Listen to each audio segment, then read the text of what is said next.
বিভিন্ন জরিপ বলছে পুরুষরা যে পরিমাণ তালাক দিয়ে থাকে, মেয়েরা ডিভোর্স লেটার পাঠিয়ে থাকে, বিবাহ বিচ্ছেদ ঘটায় থাকে মেয়েদের পক্ষ থেকে, তার চাইতে অনেক গুণ বেশি, পুরুষের চাইতে মেয়েরা অনেক গুণ বেশি ডিভোর্স লেটার পাঠিয়ে থাকে, বিবাহ বিচ্ছেদের উদ্যোগ নিয়ে থাকে। এখন প্রশ্ন হলো, ইসলামী শরিয়ার দৃষ্টিতে মেয়েরা তালাক দিলে স্বামীকে তালাক হবে নাকি হবে না? এই প্রশ্ন উত্তর হলো, তালাক মূলত স্বামী দিবে স্ত্রীকে, এটা হলো মূল বিধান।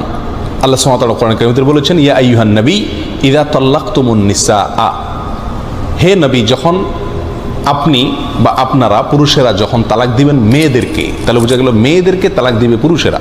এবং বিভিন্ন সাহাবায়ে কেরাম থেকে বর্ণিত আছে একটি হাদিস, তারা বলেছেন আত-তালাকু বির-রিজালি ওয়াল ইদ্দাতু বিন-নিসা, তালাক দিবে পুরুষেরা আর ইদ্যত পালন করবে মহিলারা। তাহলে তালাক দিবে মূলত পুরুষেরা, এটা হলো মূল বিধান। এখানে কেউ প্রশ্ন করতে পারেন যে শুধু পুরুষকে কেন তালাকের পাওয়ার দিল, কেন নারী পুরুষ উভয়কে পাওয়ার দেওয়া হলো না, উভয়ের হাতে কেন পাওয়ারটি দেওয়া হয়নি? তার বহু যৌক্তিক ব্যাখ্যা আছে, সেটি ভিন্ন আলোচনার বিষয়। কিন্তু পুরুষের হাতে তালাকের অধিকার ইসলামী শরীয়ত দিয়েছে, এর মানে এই নয় যে একজন মেয়ে তার স্বামী খারাপ হলেও যেহেতু বিবাহ বিচ্ছেদের কোনো ব্যবস্থা বা তালাকের ব্যবস্থা তার হাতে নাই, এই জন্য সে সারা জীবন জুলুমের শিকার হবে, ব্যাপারটি এমন না।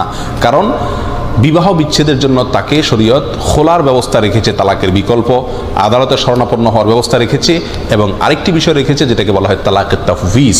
তালাকের তাফউইজের মাধ্যমে স্ত্রী নিজের প্রতি নিজে তালাক গ্রহণ করতে পারেন। তালাকের তাফউইজটা হলো, স্বামী যদি তার স্ত্রীকে অধিকার দেন যে তুমি নিজের প্রতি নিজে তালাক গ্রহণ করতে পারো, তোমাকে আমি অধিকার দিলাম, সেটা বিভিন্ন শর্ত সাপেক্ষে হতে পারে যে এই শর্ত পাওয়া গেলে তুমি তখন নিজের প্রতি নিজে তালাক দিতে পারবা, আমি তোমাকে পাওয়ার দিলাম। স্ত্রীকে যদি এই তালাক দেওয়ার অধিকার সমর্পণ করে থাকে স্বামী, তখন স্ত্রী ওই তালাক এর পাওয়ারটা ব্যবহার করে বিবাহ বিচ্ছেদ ঘটাইতে পারেন, সে উদ্যোগ নিতে পারেন। আমাদের দেশে প্রচলিত বিবাহের যে কাবিননামা আছে, সেই কাবিননামায় একটা পয়েন্ট আছে, যে পয়েন্টে রীতিমতো লেখা আছে, স্বামী যদি তার স্ত্রীকে নিয়ম মতো ভরণ পোষণ না দেন, শারীরিকভাবে টর্চার করেন, জুলুম করেন এবং এই কাজ করেন, তখন স্ত্রী নিজের প্রতি নিজে তালাক গ্রহণ করতে পারবেন। তাহলে মেয়েরা তালাকের উদ্যোগ নিতে পারে, বিবাহ বিচ্ছেদের উদ্যোগ নিতে পারে, শর্ত হলো স্বামী যদি তাকে তালাকের অধিকার দিয়ে থাকে। যদি স্বামীকে তালাকের অধিকার না দেয় এবং সে জুলুমের শিকার হয়, তখন সে আদালতে শরণাপন্ন হতে পারে, স্বামীকে খোলার প্রস্তাব করতে পারে, সেটা ভিন্ন ইস্যু। এই যে তালাকের তাফউইজ বা স্বামী যদি তালাকের অধিকার দেয় তখন স্ত্রী তালাক প্রয়োগ করতে পারে, এখানে দুটি পয়েন্ট খুবই গুরুত্বপূর্ণ। নাম্বার এক, অনেক মহিলারা করে কি, স্বামীকে তালাক দেয়। শত তালাকের ঘটনা এরকম ঘটে যে আমাকে যেহেতু স্বামী তালাকের অধিকার দিছে বা কাবিননামায় লেখা আছে, স্বামী সেখানে সিগনেচার করেছেন, অতএব আমি অধিকার পেয়ে গেছি, সেহেতু আমি স্বামীকে তালাক দিলাম।